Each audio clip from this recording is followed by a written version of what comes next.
Vamos a iniciar suave, con lo clásico, con una feliz Nochebuena.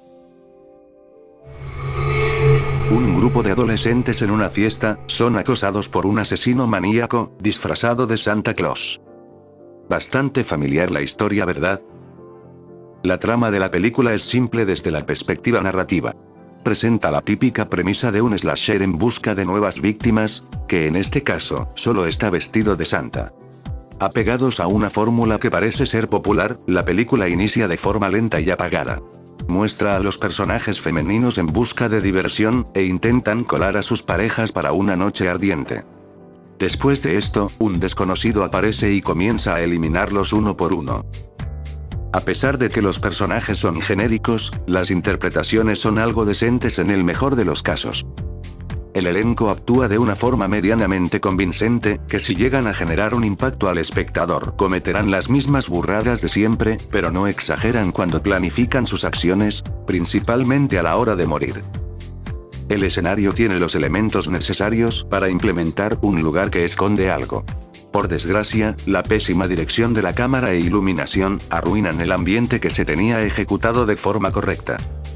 Más de una vez las tomas se realizan de una forma torpe, al punto de que se cuestiona la capacidad de la persona que está usando la cámara. Los asesinatos están entre mediocres y mixtos. Algunas escenas se ejecutan pasablemente, mientras que otras son aburridas por la mala ejecución que se implementó. Nuestro antagonista, prácticamente ofrece lo que promete de un slasher genérico. Posee una personalidad familiar de psicópatas conocidos, que cada vez que aparece en pantalla, termina siendo poco interesante para nombrarlo un asesino maníaco. Eso sí, ni idea de por qué existen muchas escenas de sus pies a lo largo de la película, fetiche del director o yo que sé. Una vez que el juego inicia, la película mejora un poco en la trama. Tiene momentos llamativos que normalmente no son interesantes para una trama como esta, pero hace un esfuerzo por implementar el juego del gato y ratón, donde tendríamos que esperar a que el antagonista decida atacar a una víctima. Después de cierto tiempo, la trama pierde el rumbo de creatividad, y termina por ofrecer el clímax cliché que toda película slasher tiene. Eso sin contar que los giros que aparecen, no se ejecutan muy bien que digamos, y terminan sin sorprender al espectador. Para ser una producción que implementa la trama genérica del slasher psicótico, debo admitir que no está tan mala como suena. Podrá expresar muchos clichés, tanto en personajes como en su historia, pero en verdad quiere ofrecer una historia lógica, con algunos elementos llamativos que dan cuerpo a su historia. Creo que no te hará daño esta vez, así que dale una oportunidad.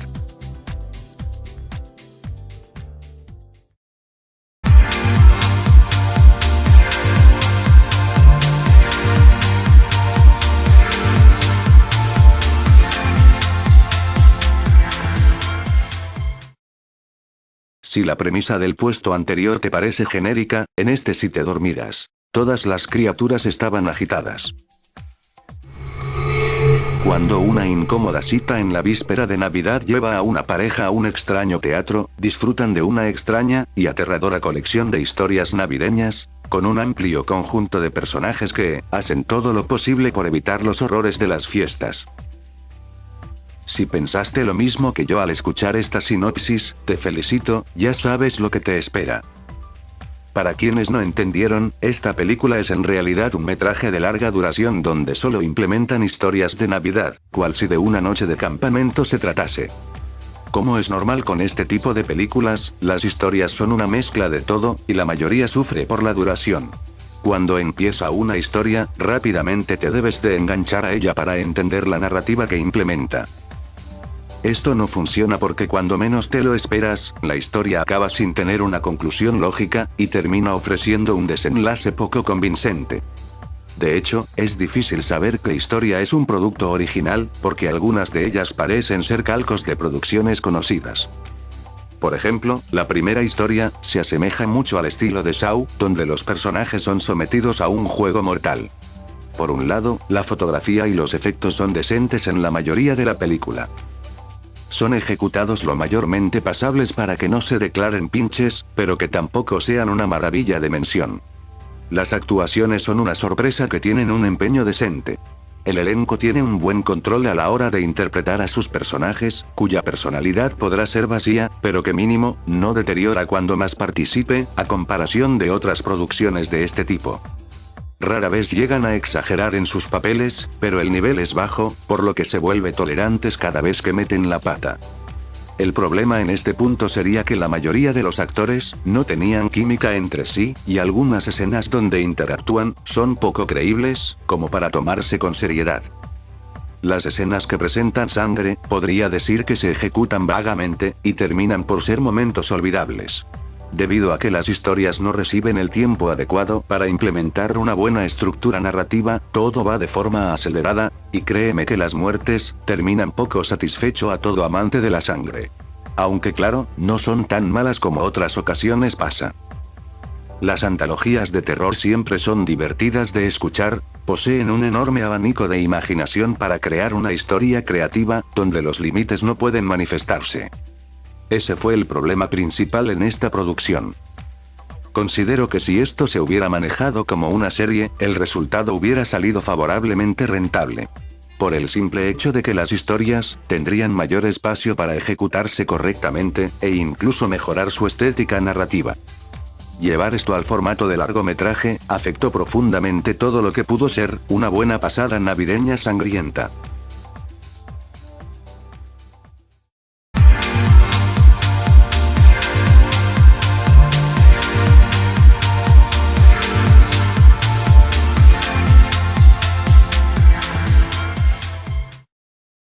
Al hablar de la Navidad, es obvio que los juguetes no pueden dejarse a un lado, y qué mejor ocasión de hablar de ellos, que en Noche de Paz, Noche de Muerte 5, el fabricante de juguetes.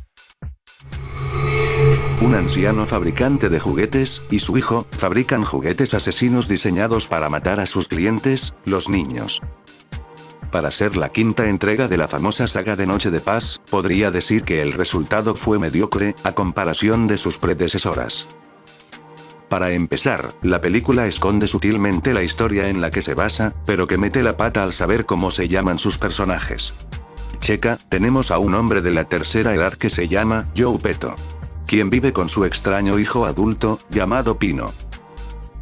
¿Ya te diste cuenta? Ya le sabes, chaval.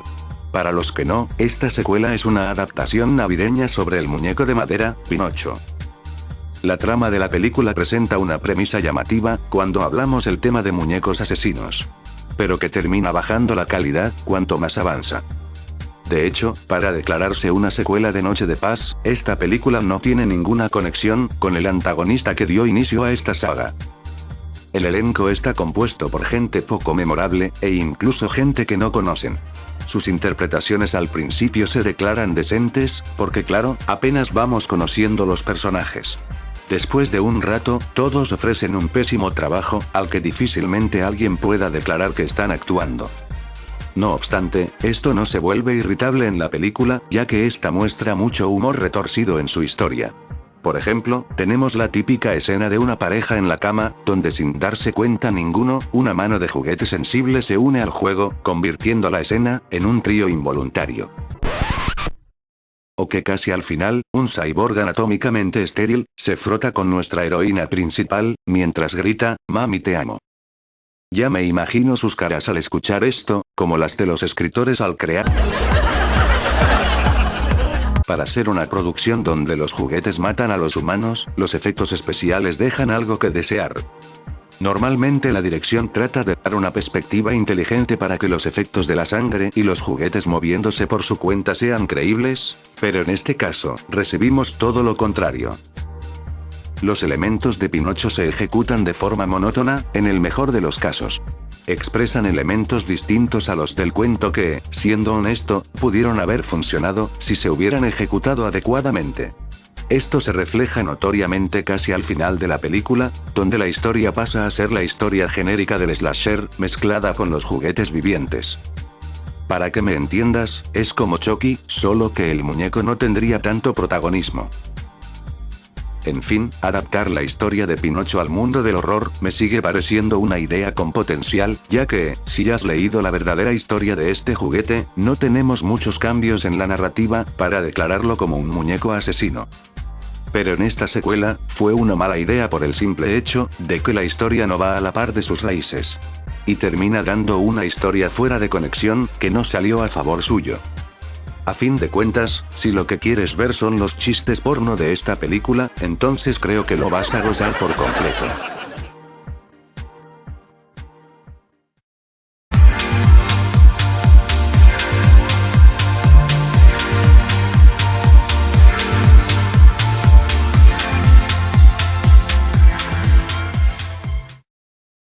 Descansemos un poco de los clásicos conceptos, y centrémonos en uno mucho más psicológico. Qué bello es morir.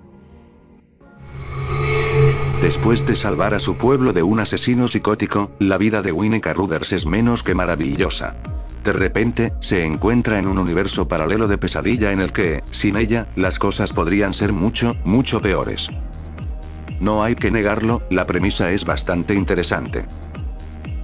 Si no te diste cuenta, la trama de la película está basada en la historia de Qué bello es vivir, por lo que las expectativas son altas, al ver este concepto adaptarse al mundo del horror. La primera mitad de la película es bastante buena y genera un gran interés para el espectador. Replica de forma agradable la misión de Winnie ante su situación. Después de la otra mitad, algo sale mal, y termina siendo una decepción total. Las actuaciones del elenco son flojas en la mayoría de la película. Los personajes están poco desarrollados, y es notorio que fueron creados para ser parte del recuento de cadáveres. Aunque claro, tenemos unas excepciones. Jane Uidop y Justin Long son los únicos actores del elenco que ofrecen un trabajo sólido. Prácticamente serían los únicos personajes a los que deberían enfocarse la audiencia. Pero, el caso de Justin al final, sí es un golpe muy crudo. Los escenarios están implementados de la forma mayormente creíble, para crear un acto donde ocurriría un asesinato. Si bien la dirección es torpe varias veces, la esencia de estos lugares no se pierde con facilidad. Desde mi punto de vista, la forma física antagonista, me fue una sorpresa dulce de ver. Su apariencia se podría asemejar a una especie de ángel malvado, al que está detrás de nuestra protagonista, que al no tener un rostro fijo, la tensión y suspenso, se dejan sellados ante este personaje. Y con perdón de algunos, su vestuario me parece mucho más llamativo, al dejar en incógnito quién está detrás de esto, si se tratase de una forma física, o incluso paranormal, a comparación de otros que solo usan una ropa sencilla, y una máscara descriptiva, que deja muy en claro que se trata de una forma física, común y corriente. La mayoría de los asesinatos son poco disfrutables de ver. Esto por el simple hecho de que no son conceptos originales o mayormente creativos, si bien algunas de ellas ofrecen una cantidad generosa de sangre, la verdad es que esto ya lo hemos visto antes. Retomando la trama, cuando llegamos a la otra mitad de la película, la trama pierde el camino que estaba bien estructurado, y recibimos una premisa que rápidamente se transforma en una del género slasher. Normalmente esto es un problema fuerte, pero tomando en cuenta en qué historia se está aplicando esto, el resultado final sale perjudicado de forma crítica. El punto culminante de esto sería el final. Aún se sigue preguntando a alguien, ¿en qué diablos estaba pensando el guionista en llevar la historia a un rumbo sin lógica? Nadie se cree que tuviera un giro tan horrendo, y que a fin de cuentas, este final sea una pérdida de tiempo para todos. La película se basa en una historia de gran impacto que, al llevarla al mundo del horror, puede generar un gran resultado psicológico. Por desgracia, esta premisa se echa a perder a la mitad de película, y manda todo lo bueno por el desagüe en cuestión de segundos. Lo que inicia muy bien al comienzo, desaparece al final de la historia, dejando al espectador con una decepción inmensa, que no estará dispuesto a darle otra oportunidad, en toda su vida.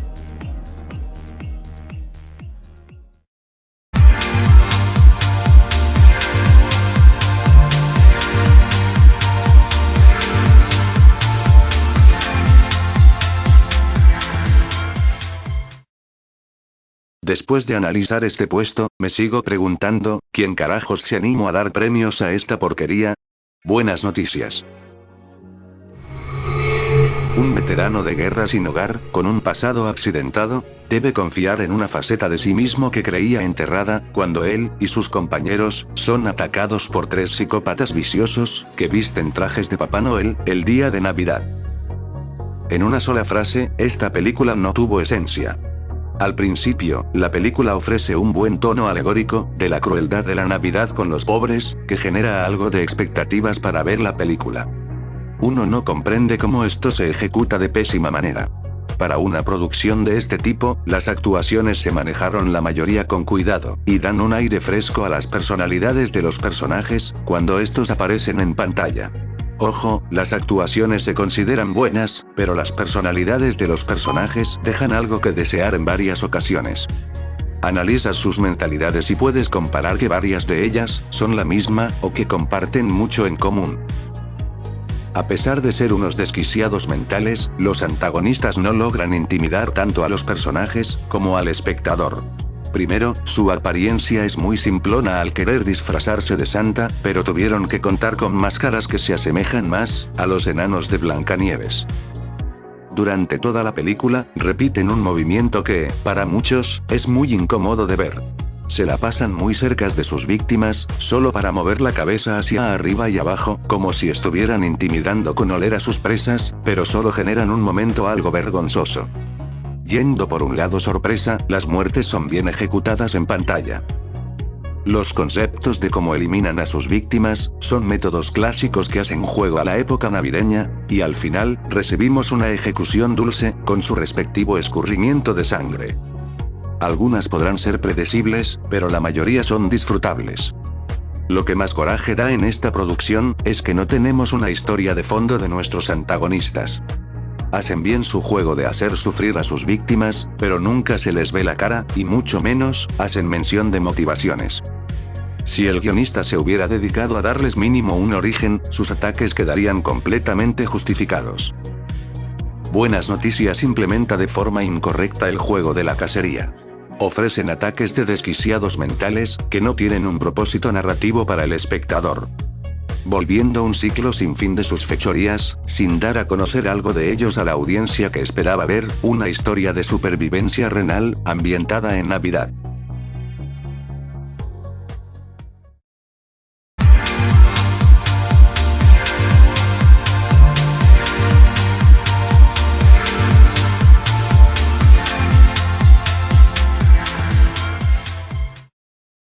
Pienso que este puesto tuvieron una flojera profunda, porque ni la trama es convincente. Santa Secreto. Un grupo de estudiantes universitarios excéntricos, luchan por superar el agitado período de exámenes. La película se presenta como un homenaje a esas producciones ochenteras, donde involucran a un slasher detrás de un grupo de adolescentes. Dicho homenaje, rápidamente se vuelve más una parodia, casi a una burla. La trama de la película se vuelve una tortura en ejecutarse, porque tardan más de 40 minutos en llegar a la premisa que te ofrecen.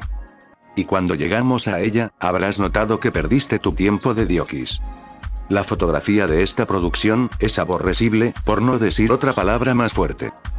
Es notable que se grabó para el formato casero, pero decidieron agregar un efecto que hace ver a la película como una producción de los 70. Dicho efecto no es nada favorable, y termina por ser un elemento irritable hasta el final. Los personajes, teniendo mucho tiempo para mostrar una personalidad antes de que llegue el antagonista, se vuelven tediosos y miserables. Nadie destaca en crear un cambio significativo a su personalidad, y más de uno, pedimos a que el antagonista los elimine de una vez. Es curioso, pero el antagonista se apega a cómo piensa eliminar a sus víctimas, a base de los regalos que les dejo en el intercambio.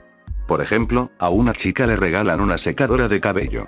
Minutos más tarde, el antagonista termina por matar a la tipa, usando ese mismo objeto.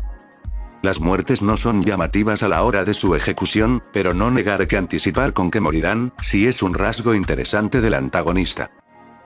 Siempre trato de dar una crítica más extensa, pero al ser una premisa que se ejecuta después de 40 minutos, francamente no existe más de qué hablar de ella. A su vez, no tienes motivos para darle un pequeño vistazo a esta producción corriente.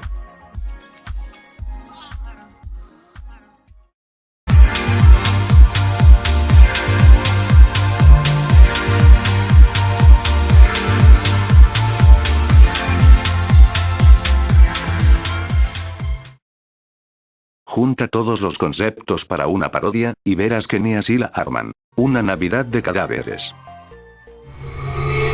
Héroes poco convencionales se unen contra un ejército de cadáveres vivientes reanimados por una fuerza oscura en un laboratorio de cadáveres en Navidad, mientras los no muertos reclutan rápidamente nuevos miembros. La premisa suena divertida, pero la ejecución fue todo lo contrario. Uno esperaría tener una supuesta masacre divertida de zombies contra humanos, donde la sangre tendría que aparecer cada 2 minutos. Pero sorpresa, resulta que tenemos más segmentos donde no ocurre absolutamente nada, y la acción deja un mal sabor de boca. Los personajes, que fueron construidos para dar gracia, no poseen una personalidad rescatable. Avanzan de forma lenta y poco interesante cuando están en pantalla, y una vez que desaparecen por un rato, y vuelven a aparecer, su personalidad es distinta a lo que vimos antes.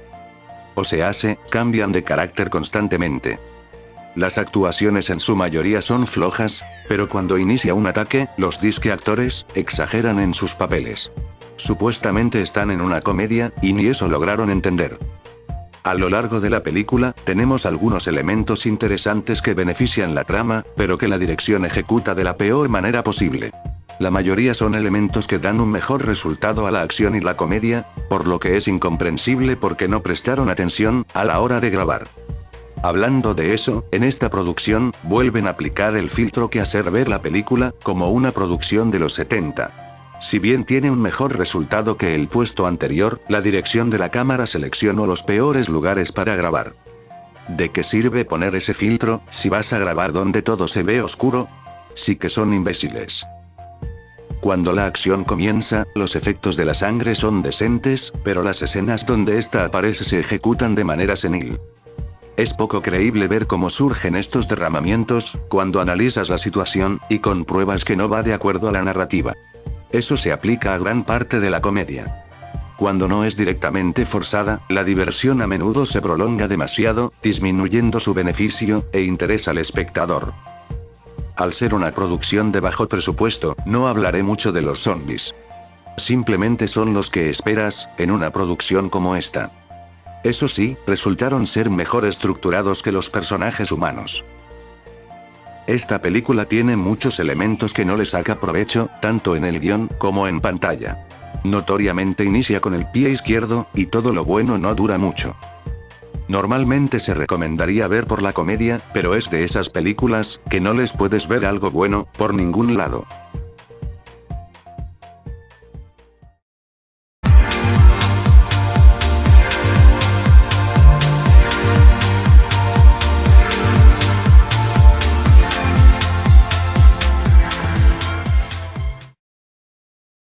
Las malas secuelas siempre estarán presentes. Ahora es el turno de Noche de Paz, Noche de Muerte parte 2. El ya adulto Ricky habla con un psiquiatra sobre cómo se convirtió en asesino tras la muerte de su hermano Billy, lo que lo lleva de vuelta a la Madre Superiora. Esta fue la descripción gráfica de cómo arruinar todo en una secuela. Para empezar, esta película parece más un spin-off de la primera parte, en lugar de una secuela. Más de la mitad de película se centra en mostrar flashbacks de su antecesora, como para dejar en claro qué fue lo que pasó en ella. No hubiera sido un problema grave, si mínimo se tomaran al menos unos 5 minutos en mostrarlo. Pero al abusar por completo de esto, se puede garantizar que se quedaron sin ideas para esta secuela. Todo este largo segmento de los flashbacks se diría que fue agradable de volver a ver, porque lo que vendría a continuación, simplemente garantiza que perdiste tu tiempo. El contenido nuevo mostrado para esta secuela, es increíblemente estúpido, aventurándose en una zona tan mala, que es difícil encontrar a alguien que pueda aguantar verlo hasta el final. Por un lado, la película quiere dejar en claro que Ricky quedó marcado por la muerte de su hermano. Pero te garantizo que los escritores no supieron cómo reflejar ese daño psicológico.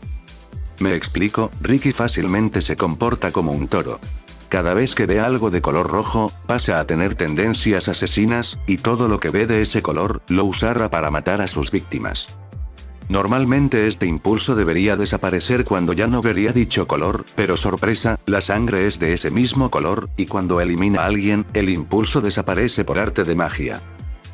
Las actuaciones no ayudan en esta ocasión en absoluto.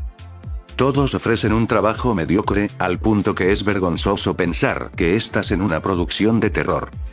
El elenco decide exagerar sus interpretaciones a gran nivel, que fácilmente se declara una historia de comedia baja. Por el lado positivo, las muertes son decentes en el mejor de los casos. Los conceptos no son originales, pero se ejecutan lo mayormente correcto, para brindar una ejecución satisfactoria. Del pocometraje nuevo que ofrece la película, esta no tiene una coordinación con los elementos que quiere planificar en la historia.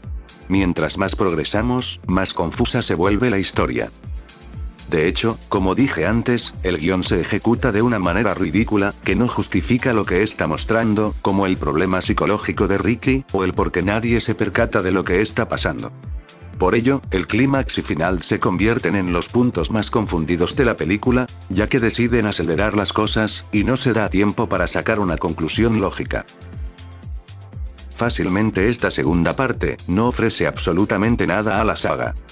Todos los elementos nuevos que aparecen, son ejecutados de la peor manera, y mejor se centra en contar lo que sucedió en la primera parte. Lo más irónico de esto, es que esta secuela literalmente mató a su franquicia, pero logró hacer que llegaran otras 3 secuelas posteriormente. Me imagino porque muchos esperaban esta entrega y fueron timados, o tenemos a gente masoquista que adora sufrir viendo estos bodrios. Yo qué sé, cada quien decide manejar su vida.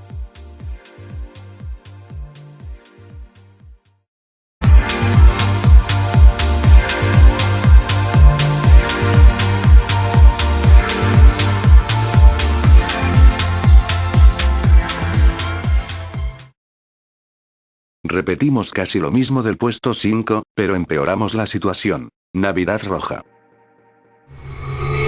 Una madre debe proteger a su familia en Navidad, de un extraño demente que está empeñado en destrozarlos. La película quiere presentar una clásica premisa del género slasher, pero esconde la verdadera trama de manera poco brillante. El diálogo estaba mal escrito en varias partes de la película. Generalmente no está equilibrado para mantener una atmósfera sólida en pantalla, y lo que parece más fácil, es lo que más se centra la historia. Uno de los mayores fallos en la trama, es que la película se basa en una historia navideña. Hay un poco de trama relacionada con la Navidad, pero es bastante irrelevante para la historia en general. Si cambiamos el día festivo, el resultado sigue siendo el mismo. El elenco estaba haciendo un buen trabajo, con el poco material con el que tenían para trabajar. Pero como siempre pasa, la dirección los obliga a dar interpretaciones nefastas, al dar vida a personajes unidimensionales. Y como era de esperar, Dee Wallace es la actriz que se lleva el mejor crédito, al hablar de hacer un buen trabajo. Suavizando el problema, los efectos de esta película son prácticos, y mayormente ejecutados de forma adecuada. Algunas escenas quedan convincentes con esto, y otras pudieron haber quedado mejor, si les hubieran dado un poco más de esfuerzo. El giro de esta producción, me pareció el golpe sorpresa que debieron enfatizar con mucha más claridad. Lo explico, resulta que el antagonista, Cletus, es en realidad un hombre rescatado, que había sido abandonado en un contenedor, y salvado por un sacerdote. Cletus padece de un rostro deforme, que para ocultarlo, decide vendar su rostro, y usa una capucha negra. Su objetivo, es buscar a su madre para recibir, el amor maternal. Me parece que ya entendiste esto. Cuando encuentra a su madre, Dee Wallace, esta lo rechaza, por lo que termina por iniciar una masacre contra su familia. Como dije, este giro tiene un gran potencial que no se le sacó provecho, porque la película prefiere presentar una trama de un slasher vengativo. La apariencia de Cletus, por parte de su rostro oculto es simple pero llamativo. Mientras que su verdadera cara, es justificable que se vea feo, pero el maquillaje no convence del todo. Claro, muchos preferimos que se vea mal el efecto práctico, en lugar de un CGI mediocre. Lo mismo pasa con las muertes. Todas se ejecutan usando efectos prácticos que, repitiendo, generan un resultado decente en pantalla. Pocas muertes dejan algo que desear, pero mínimo no son patéticas, como otras producciones suelen presentar. Debido a que la trama de la película se centra más en la historia del slasher vengativo, nos muestra el clímax repetible que siempre tienen estas historias. No hubiéramos tenido problemas, pero una vez más, la dirección ejecuta de manera incorrecta el guión. Para declararse como una historia navideña, la película no muestra los elementos necesarios para enfatizar una narrativa coherente. Posee una trama llamativa que, desde mi punto de vista, si hubieran ejecutado con un final raramente feliz, la película tendría un mejor resultado. Este es de esos casos, que si le hubieran dedicado mayor tiempo a lo que valía la pena, no hubiera resultado un desastre como tal.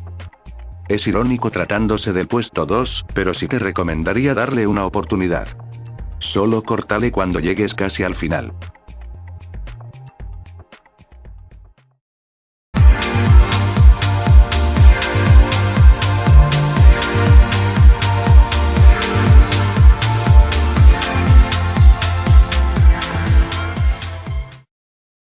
Originalmente pensaba agregar el remake de Negra Navidad de 2006. Pero, hubo una producción mucho más fea, que le arrebató el puesto. Negra Navidad, de 2019. Un grupo de estudiantes es acosado por un desconocido durante las vacaciones de Navidad. Qué curioso, un remake de la historia original, le ganó a otro remake. ¿Cuál es la diferencia? Pues, lo más notable y triste de este remake, es que no brinda un homenaje, ni tributo, a la película original. La trama de la película se convierte en un ensayo sin terminar. Tan pronto que inicie la acción, notarás que los errores más comunes y perjudiciales, están presentes en esta historia. Todos los temas socialmente perturbadores que dan vida a la película original, no se manifiestan en esta producción, por lo que se convierte rápidamente, en una producción común y corriente, del género slasher. El guión está compuesto por diálogos vergonzosos, a un nivel que lo cursi, sea considerado un mejor método para describir las escenas.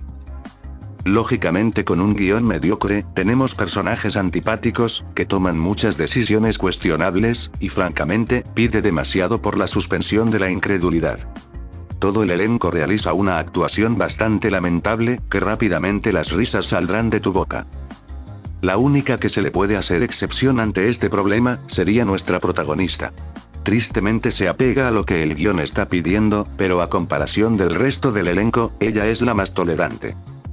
Todas las escenas de terror, parecen truncadas hasta el punto, de que no se sabe realmente qué le pasó a cada personaje, salvo que probablemente, fue algo muy malo.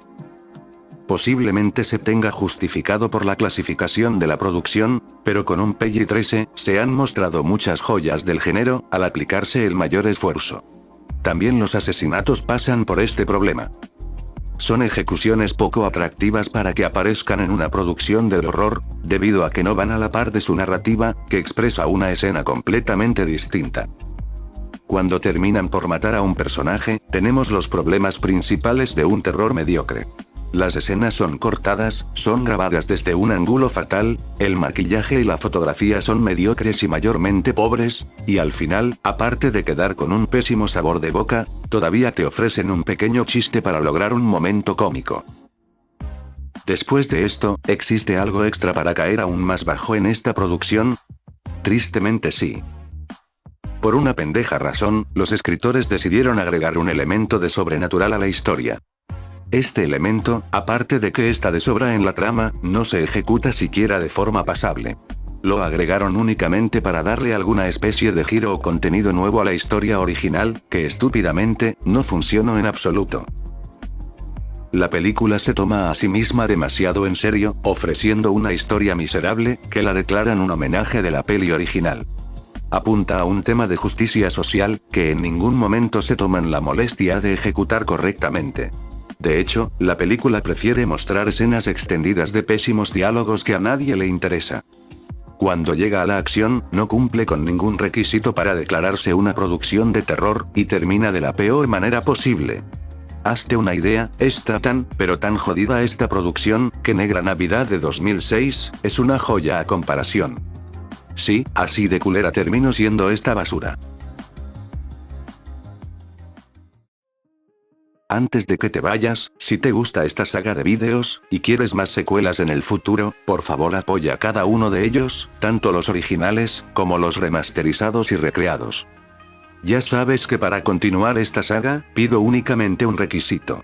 En el capítulo más reciente, solicito la cantidad de 50 likes, para dar luz verde a una nueva secuela.